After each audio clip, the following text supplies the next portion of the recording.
Shalom Bapak Ibu yang dikasihi oleh Tuhan, selamat pagi. Kita bersyukur kembali merenungkan firman Tuhan di pagi hari ini. Mari bersama-sama kita siapkan hati kita berdoa kepada Tuhan. Tuhan Yesus, terima kasih buat kesempatan ini kami kembali merenungkan firman Tuhan. Berkati kami, biarlah firman yang kami boleh sama-sama renungkan pada hari ini memberkati kami, memberikan kami kekuatan, bahkan memampukan kami untuk melakukannya tetap setia di dalam kehidupan kami. Biarlah perenungan ini Tuhan boleh memuliakan nama Tuhan. Terpujilah namamu, di dalam nama Tuhan Yesus kami berdoa. Amin. Bapak Ibu, saudara dikasihi oleh Tuhan, perenungan kita terambil di dalam kitab Kejadian pasal 50 ayat 15 hingga ke 21. Demikianlah firman Tuhan. Ketika saudara-saudara Yusuf melihat bahwa ayah mereka telah mati, berkatalah mereka, boleh jadi Yusuf akan mendendam kita dan membalaskan sepenuhnya kepada kita segala kejahatan yang telah kita lakukan kepadanya. Sebab itu mereka menyuruh menyampaikan pesan ini kepada Yusuf. Sebelum ayahmu mati, ia telah berpesan, beginilah harus kamu katakan kepada Yusuf, ampunilah kiranya kesalahan saudara-saudaramu dan dosa mereka, sebab mereka telah berbuat jahat kepadamu. Maka sekarang ampunilah kiranya kesalahan yang dibuat hamba-hamba Allah kepada ayahmu. Lalu menangislah Yusuf ketika orang berkata demikian kepadanya. Juga saudara-saudaranya datang sendiri dan sujud di depannya, serta berkata, kami datang untuk menjadi budakmu. Tetapi Yusuf berkata kepada mereka, janganlah takut, sebab aku inikah pengganti Allah? Memang kamu telah mereka-rekakan yang jahat terhadap aku, tapi Allah telah mereka-rekakannya untuk kebaikan, dengan maksud melakukan seperti yang terjadi sekarang ini, yakni memelihara hidup suatu bangsa yang besar. Jadi janganlah takut, aku akan menanggung makananmu dan makan anak-anakmu juga. Demikianlah ia menghiburkan mereka dan menenangkan hati mereka dan perkataannya. Demikianlah firman Tuhan. Berbahagialah kita yang terus melakukan setia di dalam firman Tuhan ini.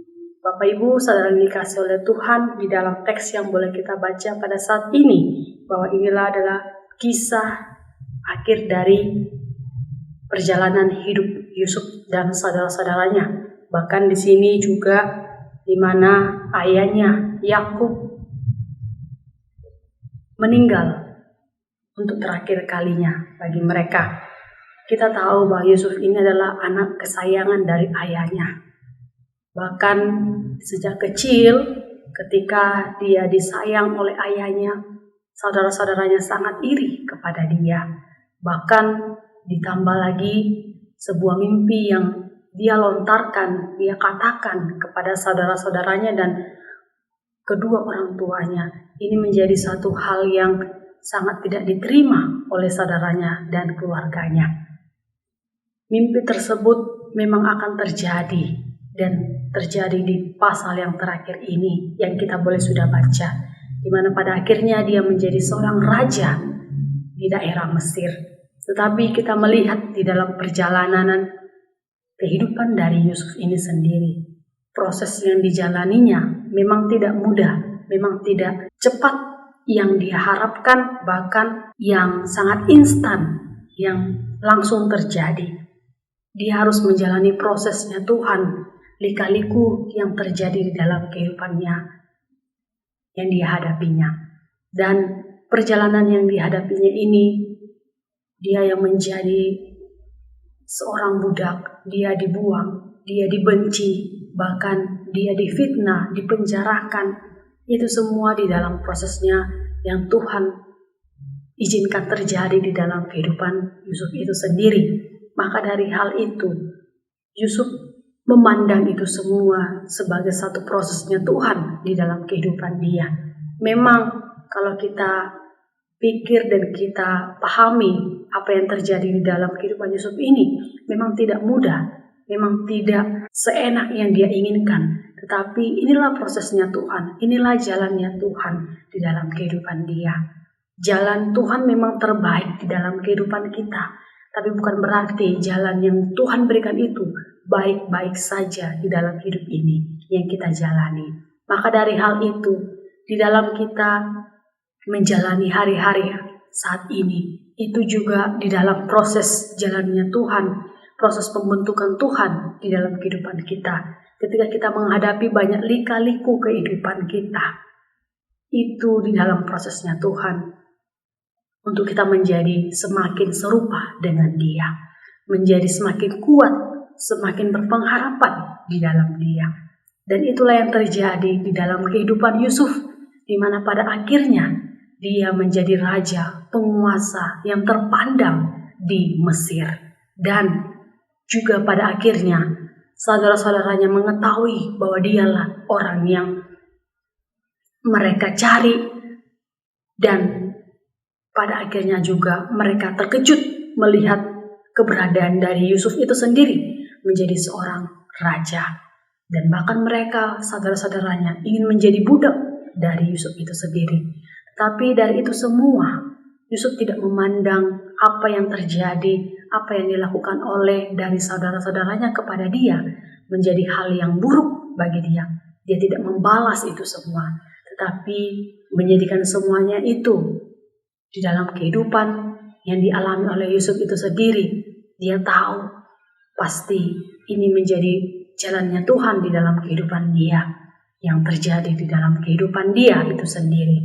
Maka dari hal itu, Yusuf itu sendiri bukan untuk membalas kejahatan yang telah dilakukan oleh saudaranya kepadanya, tapi malah dia mengasihi saudaranya, bahkan memberikan miliknya juga kepada saudara-saudaranya untuk juga mereka nikmati.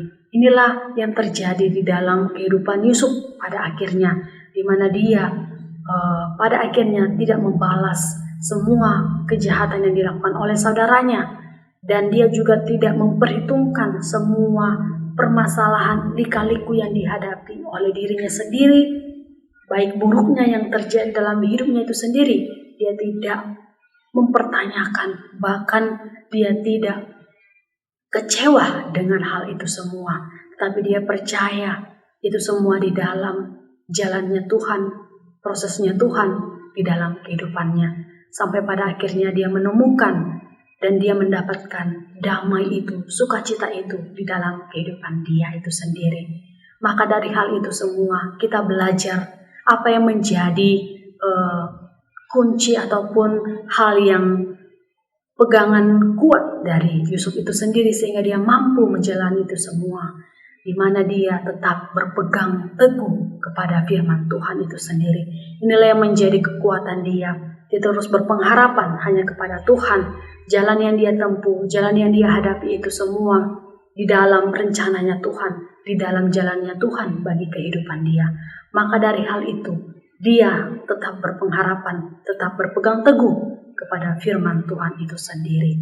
Dan yang kedua, dia juga melihat di dalam perjalanan itu semua yang dia lewati itu semua baik buruknya yang dia hadapinya itu semuanya itu mendatangkan kebaikan bagi dia itu sendiri. Maka dari ayat yang ke-20 kita boleh dapat memahami ketika Yusuf berkata seperti ini. Memang kamu telah mereka-rekakan yang jahat terhadap aku, tetapi Allah telah mereka-rekakannya untuk kebaikan dengan maksud melakukan seperti yang terjadi sekarang ini, yakni memelihara hidup suatu bangsa yang besar. Maka dari hal itu, inilah perkataan dari Yusuf ini menjadi satu respon dia, bahwa dia tidak memusingkan, tidak membalaskan kejahatan yang telah dilakukan oleh saudaranya, ataupun kejadian-kejadian buruk yang terjadi di dalam kehidupannya, tapi dia menyatakan ini semua kebaikan yang terjadi untuk mendatangkan kebaikan bagi hidupnya itu sendiri, dari rancangan Tuhan, dari jalannya Tuhan di dalam kehidupannya.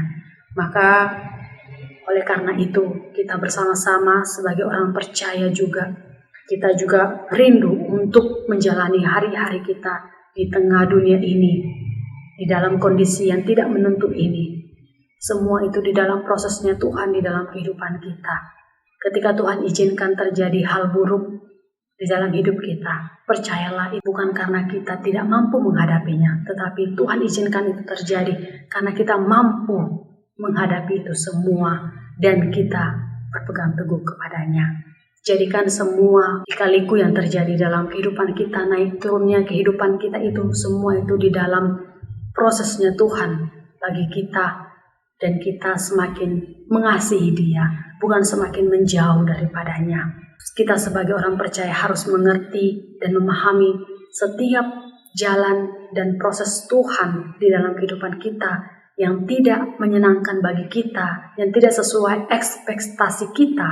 Itu semua Tuhan izinkan terjadi dalam hidup kita supaya kita semakin setia mengasihi Tuhan, semakin kita kuat menghadapi setiap tantangan, setiap permasalahan dan apapun yang kita alami di dalam kehidupan kita. Dan percayalah, pemeliharaan Tuhan tetap ada bagi kita yang terus berharap dan tetap setia kepada Tuhan. Oleh karena itu, marilah bersama-sama kita tetap terus berpengharapan kepada Tuhan. Setiap kehidupan yang kita jalani sampai saat ini, baik buruknya itu semua di dalam prosesnya Tuhan bagi kita semua. Ada rencana Tuhan di balik itu semua untuk mendatangkan kebaikan bagi kita dan bagi mereka yang mengasihi Tuhan di dalam kehidupan hidup ini. Karena Allah turut bekerja bagi kita semua di dalam kehidupan ini. Biarlah kita terus berpengharapan, tetap percaya hanya kepada Tuhan, dan kiranya kita semakin kuat menjalani jalannya Tuhan di dalam kehidupan kita ini. Tuhan Yesus memberkati. Amin. Mari kita berdoa. Tuhan Yesus, terima kasih buat kesempatan dan waktu ini kami merenungkan firman-Mu. Kami percaya Tuhan, dalam firman yang kami boleh renungkan bersama, biarlah kami terus tetap setia, terus berpengharapan kepada Tuhan, bahkan setia melakukan firman Tuhan dengan benar. Berkati hari-hari kami Tuhan, untuk kami terus tetap dekat dengan Tuhan, bahkan kami boleh semakin hari semakin mengasihi Tuhan. Apapun yang terjadi dalam kehidupan kami, ajar kami, dan untuk kami untuk selalu bersyukur setiap apa yang kami alami dalam hidup ini, untuk kami semakin mengasihi Tuhan, semakin dekat dengan Tuhan. Terima kasih Bapa di surga, kami berserah dan menyerahkan seluruh aktivitas kami pada hari ini. Dalam nama Tuhan Yesus kami berdoa. Amin.